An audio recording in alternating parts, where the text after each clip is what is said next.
प्यार से कहना धान नंकाजी। आज दिल्ली के इस परांगण में आप सभी के जहां दर्शन हो रहे हैं कुछ समय बाद, तो वहीं दूर देशों में भी सत्संग रूप माँ के दर्शन हुए।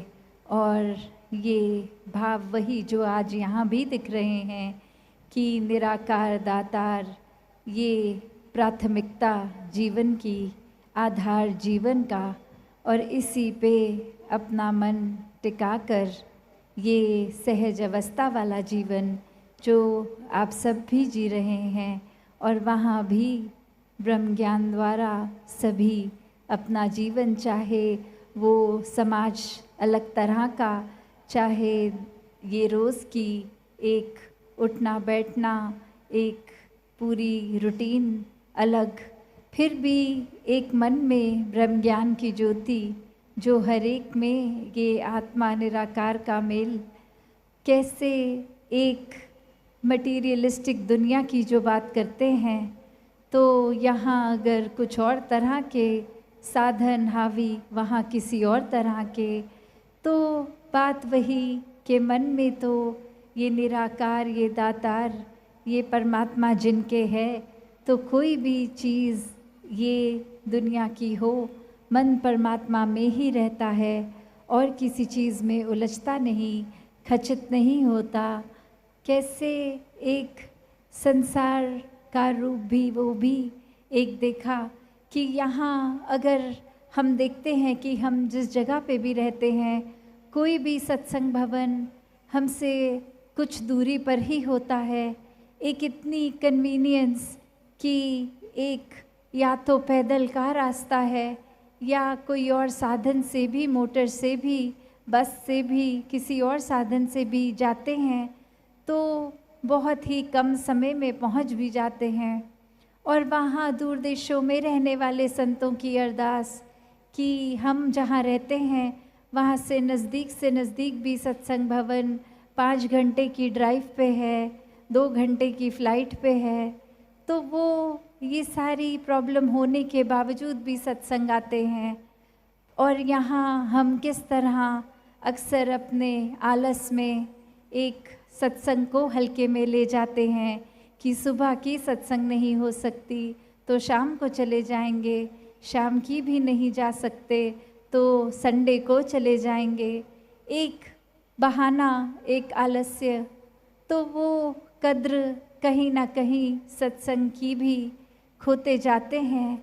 और एक मन फिर माया में ही उलझता है, क्योंकि अक्सर सत्संग अगर नहीं आते तो बहुत ही कम समय होता है जो वो कोई बहुत ही जेन्युइन कारण है कि निकल नहीं सकते उस जगह से, सत्संग नहीं कर सकते। पर अक्सर ये मन का ही खेल होता है जो सत्संग से रोक देता है, कोई ना कोई बहाना कर देता है, जबकि पता भी है कि मन दुरुस्त हो जाता है सत्संग आके, फिर भी अक्सर बहाना दे देते हैं कि आज मन नहीं है सत्संग जाने का। तो वो तो बात वही हुई कि बीमार भी हैं और डॉक्टर पे भी नहीं जाना है। तो कैसे एक सेवा, सुमिरन, सत्संग के जो भाव हर कोई बार बार सत्संग से श्रवण करता है कि मन में निराकार को एक पक्की तरह बिठाना है, तो सेवा सिमरन सत्संग का रास्ता चुनना होगा। संतों के संग से, संतों की वाणी से, संतों की बातों पर अपने आप को आधारित करना होगा। एक सेवा भी जो अभी, चाहे वो समागम सेवा के शुरुआत के रूप में है या बाकी का साल किसी और तरह से, तो भाव सेवा के भी वही कि एक अपनी उपस्थिति भी रखें, वो शारीरिक भी, पर मन से ज़रूरी है वो ज़्यादा, कि एक मन अगर सेवा में लगा है तो ही शरीर की भी वो हरकत मुबारक है।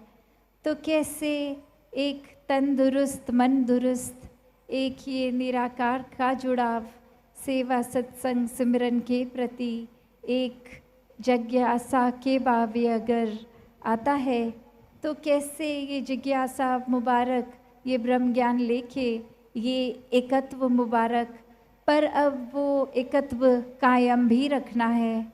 वो सिर्फ बात इस तरह की ना हो जाए कि अब ज्ञान ले लिया है तो अब तो हम चाहे कुछ भी करें, एक ये पार उतारा तो तय है। नहीं, ज्ञान तो सिर्फ शुरुआत है। अपने जीवन को जितना ज्ञान पे टिकाएंगे उतना ही ये मुक्ति के हकदार होंगे। ये सिर्फ बात कि ज्ञान ले लिया और मुक्ति होगी, वो एक कॉन्फर्मेशन की बात नहीं है।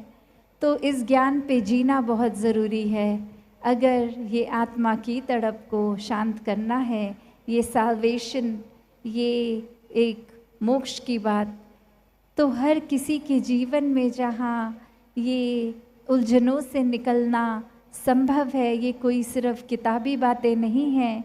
कोई भी धर्म ग्रंथ खोल के देख लें, ये ही बात कि ब्रह्म ज्ञान द्वारा ये एकत्व होता है आत्मा परमात्मा का, और यहीं हम अपने सारे जंजाल, एक जितनी भी पीड़ा, एक कितने भी कष्ट, और यहाँ कष्ट कोई एक जीवन की बात नहीं, उस तरह एक शारीरिक कष्टों की नहीं, आर्थिक कष्टों की नहीं, ये आत्मा का कष्ट कि ये एक आराम अगर हमेशा का चाहिए तो पहले निराकार को जानना है, फिर इसकी भक्ति करनी है।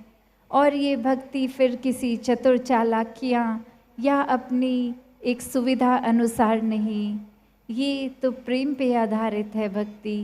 ये फिर एक खुद ब खुद हो जाती है, जितना ज़्यादा जुड़ाव उतना गहरा प्यार।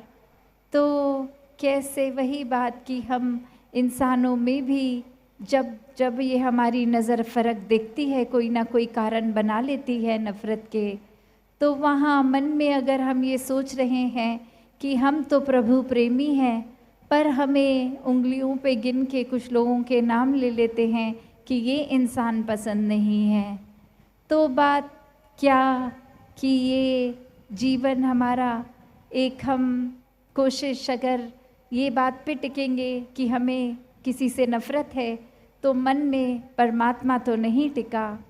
कैसे एक जजमेंटल होने की बजाय, एक किसी पे टिप्पणी करने की बजाय, एक किसी की कोई हरकत या कोई बात बोल दी किसी ने, उसको इतनी गहरी गांठ मार ली कि अब वो इंसान ही ठीक नहीं लग रहा। और कैसे चाहे फिर वो सामान हो, इंसान हो, कोई पुरानी एक सिचुएशन हो, क्योंकि अक्सर एक पास्ट में भी, एक बीते कल में भी रहने का सुख वो माया रूप ही होता है। एक इस समय में इन द मोमेंट जीने वाली कला ये भक्ति है, क्योंकि ये कण कण से शिक्षा लेके ये भक्ति भाव है, ये सेवा भाव है।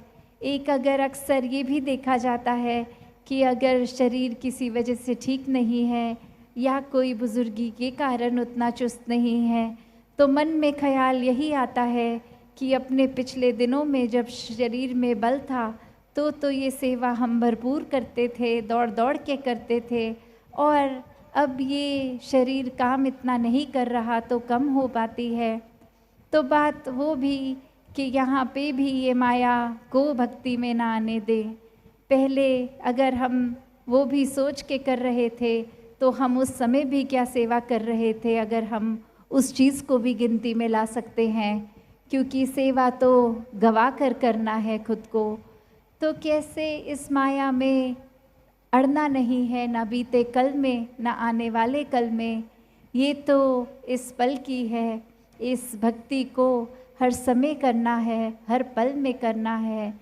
तो ये मनुष्य के ख्याल ये तो कभी ख़त्म नहीं होंगे। ये तो बिल्कुल एक बॉटमलेस बकेट, जिस तरह एक बाल्टी अगर उसके नीचे कुछ रोकने के लिए नहीं है, तो जितना एक ख्याल, जितनी सोच, जितनी इच्छाएं डालते रहेंगे, ये तो ख़त्म नहीं होने वाली, ना वो बाल्टी कभी भर सकती है। तो कैसे फिर अपने आप को इन इच्छाओं से, सोचों से मुक्त करें।